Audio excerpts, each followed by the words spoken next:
Hello everyone, welcome back. The soul of English grammar, the verb part 14. जी हाँ, आज मैं आपके लिए लेकर आ गया हूं वर्ब सीरीज का वीडियो नंबर 14, जिसमें आज हम लोग जानेंगे मॉडल ऑक्सिलरी वुड के कुछ बहुत ही एडवांस्ड कॉन्सेप्ट्स। देखिए, वुड के पार्ट 1 में, जी हाँ, आप लोगों ने पिछले वीडियो में यानी द वर्ब पार्ट 13 में आप लोगों ने जाना वुड के ये बेसिक 8 कॉन्सेप्ट्स। अगर आप लोगों ने अभी तक ये वाला वीडियो नहीं देखा है तो प्लीज प्लेलिस्ट में जाकर इसे जरूर देख लीजिएगा।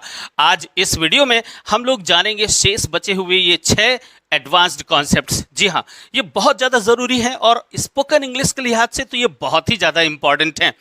अगले वीडियो में यानी वुड के पार्ट 3 में हम लोग इस वुड से रिलेटेड ये जितने भी स्ट्रक्चर्स हैं ना, ये बड़े ही कमाल के स्ट्रक्चर्स हैं और आपको इन्हें आना ही चाहिए। तो अगले वीडियो में आप इसे देखेंगे। चलिए, आज इस वीडियो में हम लोग जानते हैं ये जो 6 शेष बचे हुए एडवांस्ड कॉन्सेप्ट्स हैं। चलिए यहां से इस वीडियो को शुरू करते हैं। तो चलिए स्टूडेंट्स, शुरू करते हैं और जानते हैं मॉडल ऑक्सिलरी वुड का कॉन्सेप्ट नंबर 9। जरा देखिए, मैंने आपके लिए यहां पर कॉन्सेप्ट नंबर 9 में क्या लिखा हुआ है। कंडीशनल सेंटेंसेस बहुत ही इंपॉर्टेंट है, न केवल कॉम्पिटिटिव एग्जाम्स के पॉइंट ऑफ व्यू से बल्कि स्पोकन इंग्लिश के पॉइंट ऑफ व्यू से भी बहुत ज्यादा इंपॉर्टेंट है। और अगर आप एक इंग्लिश लर्नर हैं तो फिर ये जो कंडीशनल सेंटेंसेस, इसके सारे प्रकार आपको बहुत अच्छे तरीके से आने चाहिए। और विशेष रूप से वुड का प्रयोग आप कहां कहां पर कर सकते हैं और कहां पर नहीं कर सकते, ये तो कॉम्पिटिटिव पॉइंट ऑफ व्यू से आपको आने ही चाहिए। चलिए, मैं आपको यहां पर सारी चीजें बिल्कुल क्लियरली बतलाता हूं। देखिए, आपके सामने ये कंडीशनल सेंटेंसेस लिखे हुए हैं। अच्छा, आप में से कई लोग सोच रहे होंगे ये कंडीशनल सेंटेंसेस क्या होते हैं। तो देखिए, जरा यहां पर हिंदी में लिखा हुआ है, आप अच्छे से पढ़िए। कुछ ऐसे ही सेंटेंसेस होते हैं। अगर तुम ऐसा करोगे, यदि तुम ऐसा करोगे तो ऐसा हो जाएगा, बस यही है। यहां पर एक शर्त छुपी होती है। तो ऐसे सेंटेंसेस जिनमें कोई शर्त जैसी प्रकट की जाए, वहां पर वही सेंटेंसेस कंडीशनल सेंटेंसेस कहलाते हैं। अब ये कंडीशनल सेंटेंसेस होते हैं 6 प्रकार के। अब जरा उनके नाम सुनिए। Zero conditional sentences, first conditional sentence, third conditional, second conditional, third conditional, fourth conditional and mixed conditional. इनमें कहीं पर वुड का प्रयोग किया जा सकता है, कहीं पर बिल्कुल भी नहीं किया जा सकता है, और कहीं पर वुड के साथ साथ और भी कई मॉडल्स का प्रयोग किया जा सकता है। तो सभी को बहुत अच्छे तरीके से समझने का प्रयास करिए। चलिए, सबसे पहले मैं आपको यहां पर बतलाता हूं जीरो कंडीशनल सेंटेंस, और अच्छे से आपको यह समझना होगा कि ये जीरो कंडीशनल सेंटेंस क्या होता है। तो चलिए देखिए, अगर आपके सामने कोई शर्त जैसा प्रकट करने वाला सेंटेंस रखा हो, अगर तुम बर्फ को गर्म करोगे, इसको जरा अच्छे से समझो, अगर तुम बर्फ को गर्म करोगे तो वह पिघल जाएगा। तो देखिए, पिघलने की कंडीशन क्या है? गर्म करना। आपको लगेगा कि ये कंडीशन है, शर्त है, यानी ऐसा होने के लिए ये शर्त है। लेकिन ये शर्त तो है, लेकिन ये एक नेचुरल है, यानी ये एक फैक्ट है। तो जहां पर किसी सेंटेंस में जनरल ट्रुथ्स हो या फैक्ट्स हो या यूनिवर्सल ट्रुथ जैसी कोई बात समझ में आए, वो जीरो कंडीशनल सेंटेंस होता है। और ध्यान से सुनिए, वहां उस सेंटेंस में आप वुड का प्रयोग बिल्कुल भी नहीं करते हैं। अच्छे से समझिए, जीरो कंडीशनल सेंटेंसेस में आप वुड का प्रयोग बिल्कुल नहीं करेंगे और ना ही उसे आप फ्यूचर टेंस में बनाएंगे। दिखने में वो सेंटेंस करोगे, गर्म करोगे, पिघल जाएगा, ऐसा लगता है जैसे ये फ्यूचर टेंस में हो, तो ये फ्यूचर टेंस में भी नहीं बनेगा। तो फिर कैसे बनेगा? तो अच्छे से सुनिए, ये जितने भी जीरो कंडीशनल सेंटेंसेस होते हैं, फिर से मैं आपको बतलाता हूं। ऐसी कोई कंडीशन बताई जाए, भाई ऐसा किया जाएगा तो ऐसा तो होगा ही होगा, ऐसा होगा ही, ये तो फैक्ट है। ध्यान से सुनिए, जब कभी भी आप बर्फ को गर्म करोगे तो उसका नेचुरल यानी स्वाभाविक क्रिया क्या होगी कि वो पिघल जाएगी, है ना? तो ये तो होगा ही, और जो स्वाभाविक रूप से होगा वो तो फैक्ट है, सत्य है, तथ्य है। उसी को आप यूनिवर्सल ट्रुथ भी कह सकते हो। अगर ऐसा हो, वो जीरो कंडीशनल है। अब फर्स्ट कंडीशनल, आगे सब कुछ क्लियर हो जाएगा, डिफरेंस उसका पता चल जाएगा। तो ऐसा अगर आपको कहीं पर दिखाई पड़े तो वहां पर आपको ये दोनों ही सेंटेंसेस सिंपल प्रेजेंट टेंस में आपको बनाने होंगे। यही इसका रूल होता है। इफ यू क्या करोगे? गर्म करोगे। इफ यू हीट आइस, गर्म करना क्या है, हीट करना।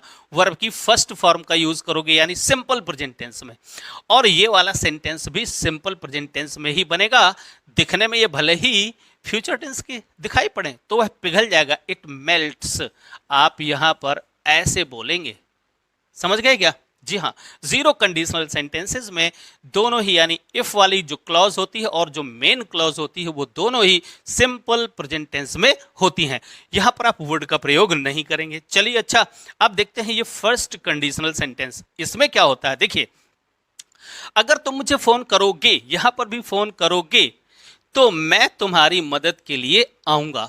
अच्छे से आप समझिए, यहां पर क्या हो रहा है, अगर तुम बर्फ को गर्म करोगे तो वह तो निश्चित रूप से यानी ये वाला काम तो स्वाभाविक रूप से होगा, लेकिन क्या ये भी ऐसा ही होगा? भाई अगर तुम मुझे फोन करोगे तो क्या मैं स्वाभाविक रूप से मैं तुम्हारे लिए आऊंगा? ये कोई यूनिवर्सल या फैक्ट है? नहीं, अरे मैं नहीं भी आ सकता। अगर ऐसी कोई बात आए तो आप समझोगे कि ये फर्स्ट कंडीशनल है, जीरो कंडीशनल नहीं। अब अगर ये फर्स्ट कंडीशनल है यानी एक कंडीशन होती है और उस कंडीशन के चलते ये वाला काम भविष्य में हो जाने की संभावना है, यानी पॉसिबिलिटी है कि ऐसा होगा, ठीक है ना। अगर आपका फर्स्ट कंडीशनल सेंटेंस है तो ये जो इफ वाली क्लॉज है, अच्छे से आप ध्यान से सुनिए, ये जो इफ वाली क्लॉज है ये हमेशा ही सिंपल प्रेजेंट टेंस में बनेगी। इफ यू, अगर तुम मुझे फोन करोगे, इफ यू कॉल मी, ये प्रेजेंट इंडेफिनिट टेंस बनेगा। If you phone me, if you call मी, अगर तुम मुझे फोन करोगे। अब इसको आप सिंपल प्रेजेंट टेंस में, और यहां पर ये जो मेन क्लॉज है ये फ्यूचर टेंस में बनती है, यानी आई विल। अगर आपने विल लगाया तो ये मेरी इंटेंशन को शो कर रहा है, यानी मेरी विलिंगनेस को शो कर रहा है। और अगर आप यहां पर शैल लगा दोगे तो क्या हो जाएगा, ये वास्तव में मेरी ऑब्लिगेशन को शो करने लग जाएगा। तो आप इसे फ्यूचर टेंस में बनाएंगे, आई विल या आई शैल कम टू हेल्प यू। आप इस सेंटेंस को ऐसे बनाएंगे। ये हुआ आपका second conditional, sorry first conditional. और अच्छे से देखिए, ना तो जीरो कंडीशनल में और ना ही फर्स्ट कंडीशनल में आप वुड का प्रयोग नहीं करते हैं। ये बात अच्छे से ध्यान में रखिएगा। अब चलिए आगे बढ़ते हैं। ये है सेकंड कंडीशनल सेंटेंस। अब सेकंड कंडीशनल सेंटेंस क्या होता है और ये जो थर्ड कंडीशनल सेंटेंस क्या होता है, इसको अच्छे से समझने का प्रयास करिए, और इन दोनों में ही आप वुड का प्रयोग करते हैं। ध्यान दीजिए, यहां पर वुड का प्रयोग जरूर करेंगे, वहां पर भी करेंगे, यहां पर भी, लेकिन फिर भी वहां पर कुछ न कुछ डिफरेंस है। तो क्या डिफरेंस है, अच्छे से समझिए जरा। अगर मैं लॉटरी जीतता तो मैं दुनिया भर में घूमने जाता। ध्यान से सुने, अब ये कुछ ऐसी बात है जो हाइपोथेटिकल है, काल्पनिक बात है। अगर मैं लॉटरी जीतता, यानी मैं अगर अभी तक लॉटरी जीत चुका होता तो मैं भविष्य में दुनिया भर में घूमने जाता। तो मैंने ना तो लॉटरी जीती है और ना ही मैं भविष्य में कभी घूमने जाने वाला हूं।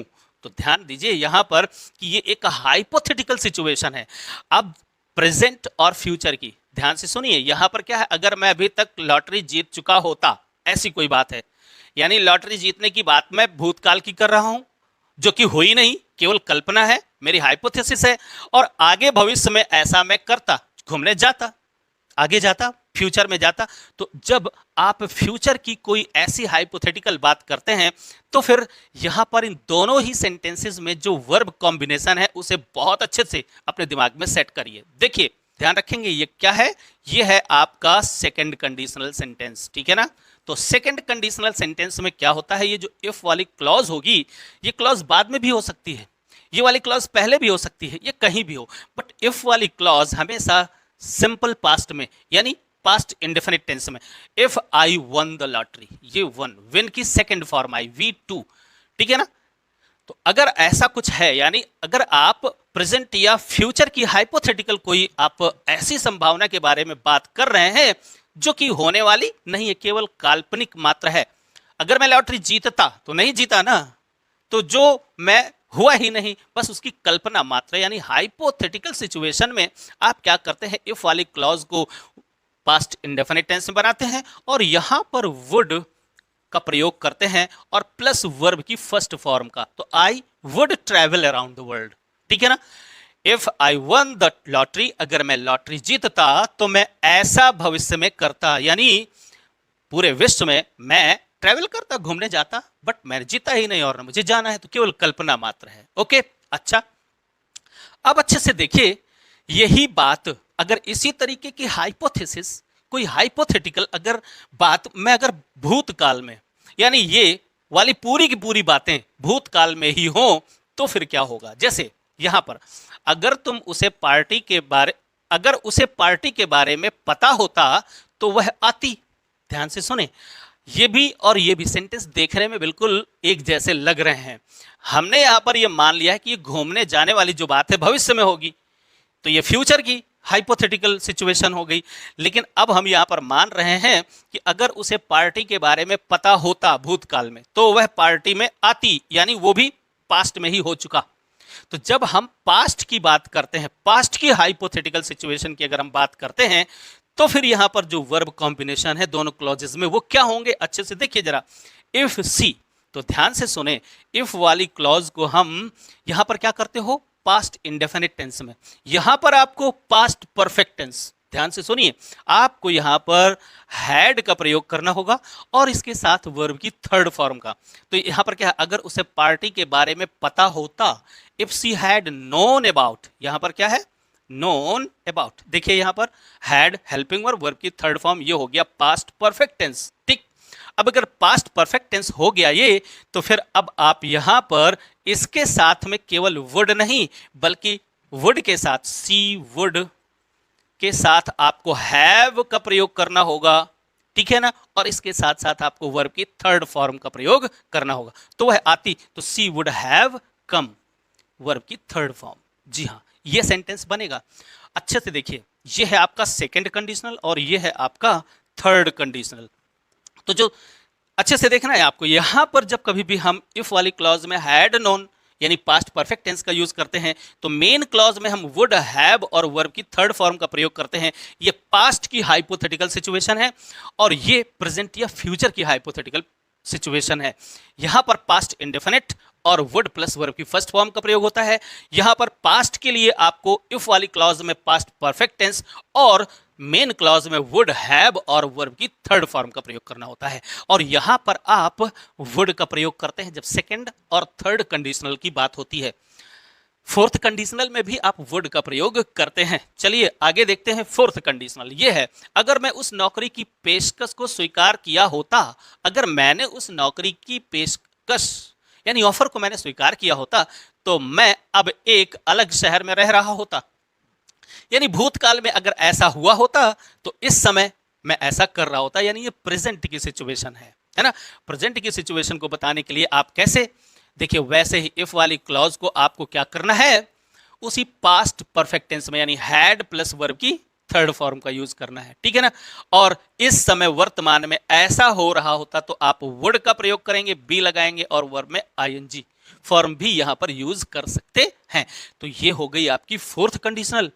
अब देखिए यहां पर एक मिक्स्ड कंडीशनल सेंटेंस भी आपके सामने लिखा हुआ है, जरा देखें। अगर उसने कॉलेज में कंप्यूटर विज्ञान पढ़ी होती, पास्ट की बात है ये, तो शायद वह आज एक बेहतर नौकरी कर रही होती। यहां पर भी वैसा ही कुछ सेंटेंस है।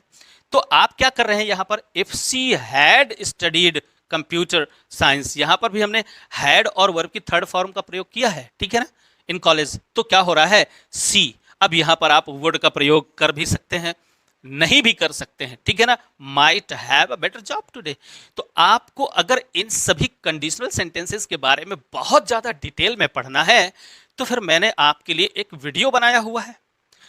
आप जाकर के प्लेलिस्ट में और इस वीडियो को जरूर देख लीजिएगा। अगर आपने इस वीडियो को देखा तो इन कंडीशनल सेंटेंसेस के बारे में आपको सब कुछ बहुत अच्छे तरीके से मालूम पड़ जाएगा। मैंने वहां पर बहुत डिटेल में, हालांकि यहां पर भी मैंने आपको बतलाने का प्रयास किया है, लेकिन हो सकता है आपको अगर कोई कंफ्यूजन रह जाए तो आप इस वीडियो को देखकर अपने सारे कंफ्यूजन दूर कर सकते हैं।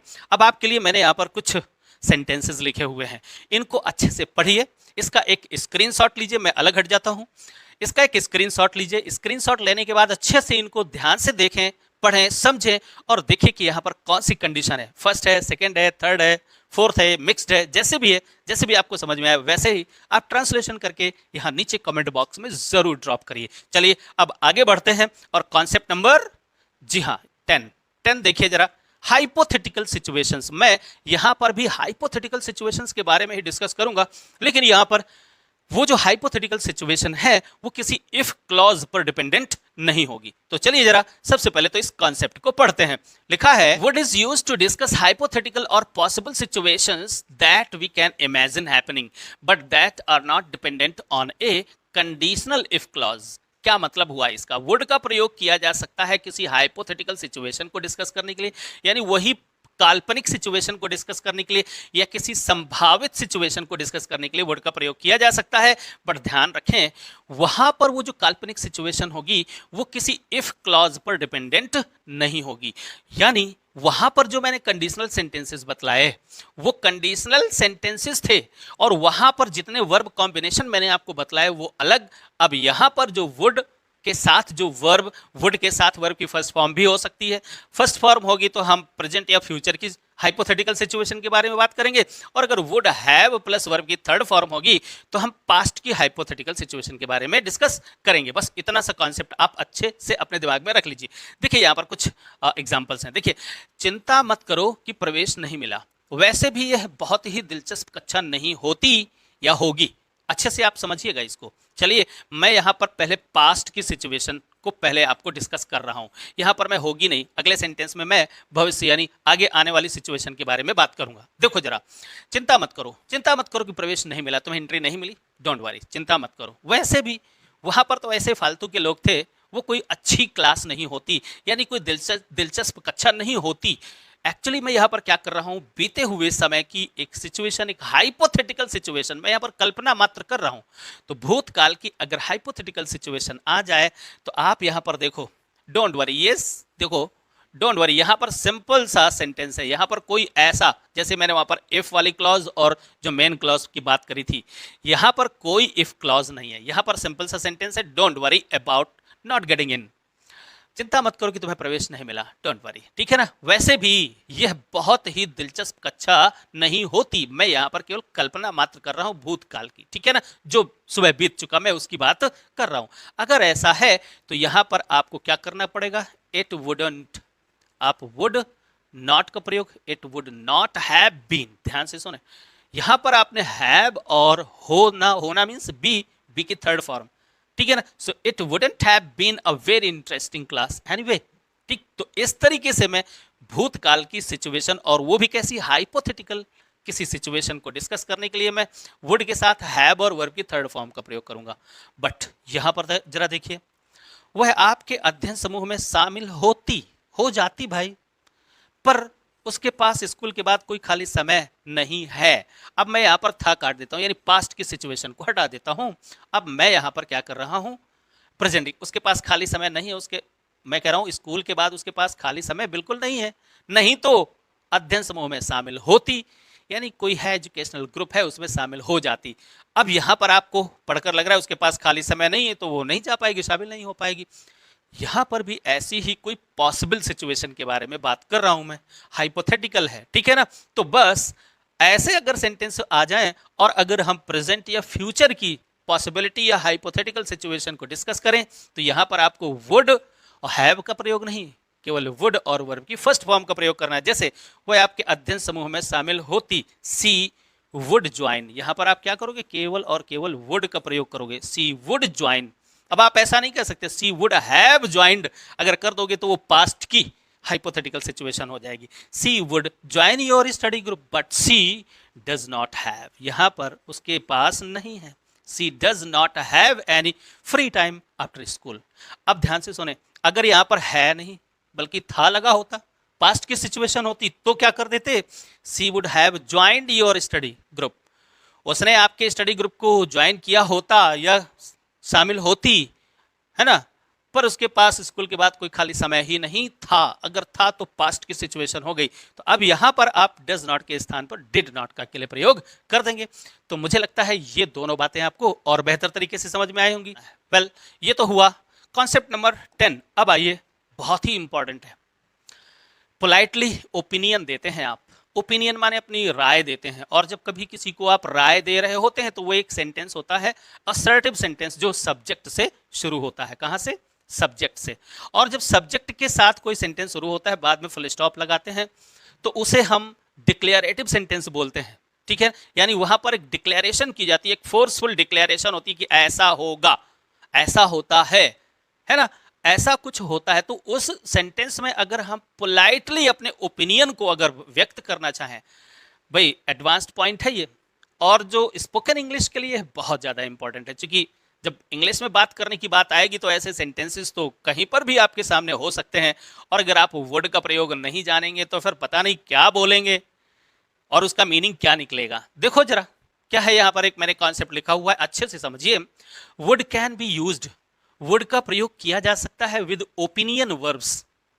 ओपिनियन वर्ब्स के साथ में आप वुड का प्रयोग कर सकते हैं। ओपिनियन वर्ब्स कैसी होती हैं, जैसे मेरा थिंक करना, विचार करना, मेरा विचार है, मेरी आशा है, एक्सपेक्ट है, होप है ना, ऐसी जो ओपिनियन वर्ब्स हैं उनके साथ आप वर्ड का प्रयोग कर सकते हैं। किस काम को करने के लिए? To dampen the forcefulness. Dampen माने कम करना, फोर्सफुलनेस माने वो जो फोर्स होता है, जो जोर होता है, जो दृढ़ता होती है किसी डिक्लेरेटिव सेंटेंस की, उस दृढ़ता या उस फोर्सफुलनेस को कम करने के लिए, उसके प्रभाव को कम करने के लिए आप वुड का प्रयोग कर सकते हो किसी ओपिनियन वर्ब के साथ में। ठीक है, ये बात अभी शायद आपको ना समझ में आए, क्योंकि मैं पहले आपको कॉन्सेप्ट समझा रहा हूं। जरा पहले एग्जाम्पल पढ़ो और मैं एक सिचुएशन आपके सामने क्रिएट करता हूं। देखिए जरा, निदेशक मंडल इस प्रस्ताव से खुश होगा। सिंपली एक मित्र है, वो मेरे से कोई अपनी ओपिनियन मांग रहा है। अब मैं ओपिनियन दो तरीके से दे सकता हूं, एक तो बड़े जोरदार तरीके से, लेकिन अगर मैं इस तरह से कहूं, मैं उम्मीद करता हूं कि निदेशक मंडल इस प्रस्ताव से खुश होगा, वही बात है, निदेशक मंडल इस प्रस्ताव से खुश होगा। एक सेंटेंस ये लिखा है और एक सेंटेंस ये लिखा है। इस सेंटेंस में यहां पर इतना हमने और जोड़ दिया है, तो वो फोर्स नहीं रह गया इस सेंटेंस में। मैं उम्मीद करता हूं कि आप लोगों को ये बात समझ में आ रही होगी। अगर मैं ये बोलता हूं, मैं अपना ओपिनियन है प्रकट कर रहा हूं आपके सामने, उम्मीद है मुझे, मैं आशा करता हूं कि आपको मेरी ये बातें समझ में आ रही होंगी। और अगर मैं इसी बात को, मेरी बातें समझ में आ रही होंगी, है ना, मैं अगर ये वाली बात बोलता हूं तो ऐसा लगता है जैसे मैं डिक्लेयर कर रहा हूं कि नहीं, आपको आ ही रही होंगी, है ना, वहां पर फोर्स ज्यादा है, असर्शन ज्यादा है वहां पर। ठीक है ना, और इसी असर्शन को थोड़ा सा डैम्पन करने के लिए पोलाइटली अगर मैं इस फ्रेज को और जोड़ देता हूं, तो फिर क्या होगा भाई, तो फिर वो जो मैं बात वही कह रहा हूं, बट वो मेरी ओपिनियन कैसी हो जाएगी, पोलाइट। ये बातें अगर आपको पता है तो स्पोकन इंग्लिश में मजा आ जाएगा, बोलने का मजा जिसको बोलते हैं। ठीक है, अच्छा देखिए यहां पर इसी सेंटेंस को आप ऐसे कह सकते हैं, the board of directors will be pleased with this offer. आप ऐसे कह सकते हैं, but this is a declaration. ठीक है, लेकिन यहां पर मैं उम्मीद करता हूं कि, ठीक है ना, तो आई और यहां पर आपको वुड का प्रयोग करना होगा। आई वुड एक्सपेक्ट, है ना, अगर आप ये इतना आप इस क्लॉज को और जोड़ देंगे, आई वुड एक्सपेक्ट दैट, तो ये आपकी एक पोलाइट ओपिनियन हो जाएगी। ऐसे सेंटेंसेस बोलने का प्रयास करिए अपनी डे टू डे लाइफ में। जब भी आप स्पोकन इंग्लिश में यानी बात करें तो फिर ऐसा ऐसा ही एक सेंटेंस यहाँ पर, इस गर्मी में यात्रा करने का अच्छा स्थान कहाँ होगा, मैंने किसी एक फ्रेंड से उसकी ओपिनियन मांगी। अब अगर वो इस सेंटेंस को सिंपली ऐसा ही बोल देगा, यार ये वाला फलाना स्थान होगा, तो ठीक है। यहां पर मैंने ओपिनियन मांगी है, अब ओपिनियन मांगने के लिए मैंने क्वेश्चन किया है, तो यहां पर हम ओपिनियन अगर मांग रहे हैं तो फिर वुड का ही प्रयोग करेंगे। Where would be a good place to travel this summer, और यहां पर आप विल का प्रयोग भी कर सकते हो, where will be a good, है ना। तो आप यहां पर ये विल का प्रयोग ना करें, क्यों? क्योंकि यहां पर वास्तव में आप किसी से ओपिनियन मांग रहे हैं। सिंपली आप कहा होगा, आप ये अब टेंसेज वगैरह तो ठीक है, टेंस है, फ्यूचर टेंस दिखाई पड़ रहा है, आप विल सेल का प्रयोग कर सकते हैं, बट यहाँ पर जरा सेंस को, बहुत ही जो छोटे छोटे नुआंसेस होते हैं उनको समझने का प्रयास करिए। ओके, अच्छा, ऐसे कुछ सेंटेंस बनाइए जरा अपनी तरफ से और फिर नीचे ड्रॉप करिए कमेंट बॉक्स में। चलिए देखते हैं आप कॉन्सेप्ट नंबर 12। कॉन्सेप्ट नंबर 12 बड़ा ही इंपॉर्टेंट है ये भी, आस्किंग द रीजन व्हाई, और वो भी कैसे, रिटोरिकली। ये क्या होता है भाई, चलो यहीं पर मैं आपको जल्दी से समझाने का प्रयास करता हूं। देखिए, रिटोरिकल क्वेश्चन, कुछ इंट्रोगेटिव सेंटेंसेस होते हैं, उनमें से एक ऐसा इंट्रोगेटिव सेंटेंस होता है जिसे हम रिटोरिकल इंट्रोगेटिव सेंटेंस बोलते हैं। अब वो रिटोरिकल इंट्रोगेटिव सेंटेंस क्या होता है, बहुत ही सिंपल सी बात है समझना। कुछ ऐसे प्रश्नवाचक वाक्य जिनसे आप प्रश्न तो करते हो लेकिन वो प्रश्न वास्तव में उसका आंसर आप किसी से नहीं चाहते हो, वास्तव में आप जो प्रश्न कर रहे हो उसी प्रश्न का उत्तर ही आप दे रहे हो उसमें। ये कैसी अजीब सी बात है। जी हाँ, ये बिल्कुल भी अजीब बात नहीं है, जरा अच्छे से सुनिए। अगर मैं कहूं हवा को किसने देखा है, मैं अगर किसी से पूछूं तो हवा को किसने देखा है, यहां पर मैं आपसे कहता हूं हवा को किसने देखा है, तो इंट्रोगेटिव सेंटेंस हुआ, प्रश्न हुआ। लेकिन प्रश्न तो है, लेकिन मैं आपसे कोई प्रश्न नहीं पूछ रहा हूं कि जल्दी से बताओ किस किसने हवा को देखा है, नहीं, मैं ऐसा आपसे कोई क्वेश्चन नहीं कर रहा हूं। इनफैक्ट मैं आपको यह बतला रहा हूं कि हवा को किसी ने नहीं देखा है ना, मैं उसी प्रश्न में आंसर दे रहा हूं। इन्हीं को हम रिटोरिकल इंट्रोगेटिव सेंटेंसेस बोलते हैं। यानी जब प्रश्न किया जाए और प्रश्न करने पर हमारा मकसद प्रश्न पूछना नहीं बल्कि उस प्रश्न का जोरदार तरीके से जवाब देना है, उसी को हम रिटोरिकल क्वेश्चंस बोलते हैं। और ऐसा ही जब हम वाई के साथ में, कई सेंटेंसेस ऐसे होते हैं कि वाई के साथ में हम वुड का प्रयोग करेंगे, ठीक है ना, और जब हम ऐसा करेंगे तो वो रिटोरिकल इंट्रोगेटिव सेंटेंस होता है। और वहां पर देखो जरा सेंटेंस पढ़िए, पहले तो कॉन्सेप्ट पढ़ो, जल्दी से पढ़ लो, मैंने तो कॉन्सेप्ट आपको बतला ही दिया। When we use the question word why with first person subject, why के साथ में एक खास बात है, फर्स्ट पर्सन सब्जेक्ट यानी आई और वी का प्रयोग करेंगे, ठीक है। We often follow it with would, तो वो सेंटेंस इसके बाद में अक्सर जो वर्ब आती है वो वुड आती है, to suggest that the question और एक्यूजेशन इज ग्राउंडलेस और फॉल्स।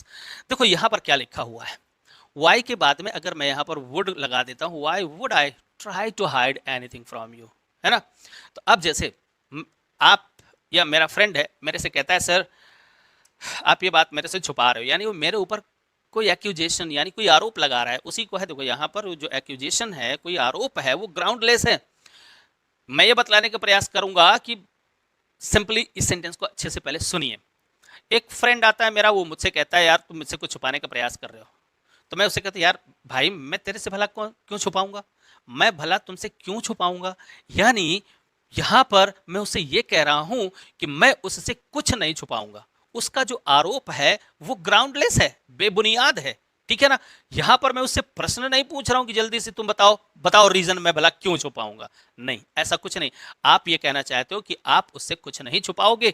ऐसी अगर कोई बात आपको कहनी है तो वहां पर वाई विल नहीं, आप ऐसे नहीं कहो why will I try to hide anything from you, मैं तुमसे कुछ भी छुपाने का प्रयास क्यों करूंगा। अब सुनने में तो लगता है कि फ्यूचर इंडेफिनिट टेंस है और सीधे आप विल का प्रयोग कर दो या शैल का प्रयोग कर दो, व्हाई शैल आई ट्राई, है ना, आप ऐसे कर दो। लेकिन नहीं जी, आप यहां पर इस सेंटेंस की आत्मा को समझें, और इस सेंटेंस की आत्मा यह है कि आप किसी से प्रश्न नहीं कर रहे हो, वास्तव में आप जो आरोप उसने लगाया है उस आरोप के बचाव के लिए आप यहां पर कह रहे हो कि भाई मैं ऐसा क्यों करूंगा भाई, नहीं, इसका मतलब ये हो कि मैं ऐसा बिल्कुल नहीं करूंगा, राइट। जैसे वाई, यहां पर भी मैं आपको वुड का ही प्रयोग करके बता रहा हूं। देखिए, why would we give up now when we have come so close to succeeding, हम सफलता के इतने नजदीक आ गए हैं तो भला हम गिव अप क्यों कर दें, यानी हम गिव अप नहीं करेंगे, यही मतलब है। तो ये रिटोरिकल इंट्रोगेटिव सेंटेंसेस होते हैं, और यहां पर प्रश्न पूछना मकसद नहीं होता है। इनफैक्ट यहां पर जो कोई आरोप अगर आप पर लगाया जा रहा होता है तो उस आरोप को खारिज करने के लिए आप क्या करते हो, ये वुड का प्रयोग करते हो, यहां पर आप विल का प्रयोग नहीं करते हो, ठीक है। चलिए अच्छा आगे बढ़ते हैं और देखते हैं कॉन्सेप्ट नंबर 13। ऐसा ही कुछ यहां पर पोलाइट एडवाइस है। देखिए, we can use would in the first person, यानी वुड का प्रयोग फर्स्ट पर्सन सब्जेक्ट के साथ में कर सकते हैं, काहे के लिए, टू पोलाइटली ऑफर एडवाइस, यानी अपनी एडवाइस को ऑफर करने के लिए, और वो भी कैसे, पोलाइटली यानी विनम्रता पूर्ण एडवाइस को ऑफर करने के लिए हम वुड का प्रयोग कर सकते हैं फर्स्ट पर्सन प्रोनाउंस के साथ में, यानी आई और वी के साथ में, अबाउट समथिंग, ठीक है। It is common to add, और एक खास बात आपको बतला देता हूं कि वहां पर जब आप वुड का प्रयोग करोगे तो ये एक क्लॉज, आप ये फ्रेज आप समझ लीजिए, इफ आई वर यू, अगर मैं तुम्हारी जगह होता, है ना, अगर मैं तुम होता यानी तुम्हारी जगह होता तो मैं ऐसा करता, एडवाइस। यहां पर भी वही बात है, समझने का जरा प्रयास करिएगा। देखिए जरा, एडवाइस देने के लिए सीधे सीधे तो इंपेरेटिव सेंटेंसेस बोले जाते हैं, जैसे अपने बॉस से माफी मांग लो, एक तो सीधा एडवाइस हो गया, सुबह 4 बजे उठा करो, ये सीधा एडवाइस हो गया, ठीक है ना। अच्छा, उसी तरीके की अगर एडवाइस को मैं पोलाइटली ऑफर करना चाहता हूं किसी से, तो फिर हम दूसरे प्रकार की किसी सेंटेंस की संरचना करेंगे। देखिए कैसे, अगर मैं आपकी जगह होता, अगर इतना और बोल देते हो तो आपकी जो एडवाइस है वो कैसी हो गई, पोलाइट हो गई। ठीक है ना, अगर मैं आपकी जगह होता तो ऐसा कर लेता। हालांकि आप वैसा ही करने की एडवाइस दे रहे हो आप अपने फ्रेंड को, आप जिससे भी कह रहे हो। तो एक तो तरीका यह है अपने बात से माफी मांग लो, ऐसा सेंटेंस आप बोल सकते हो।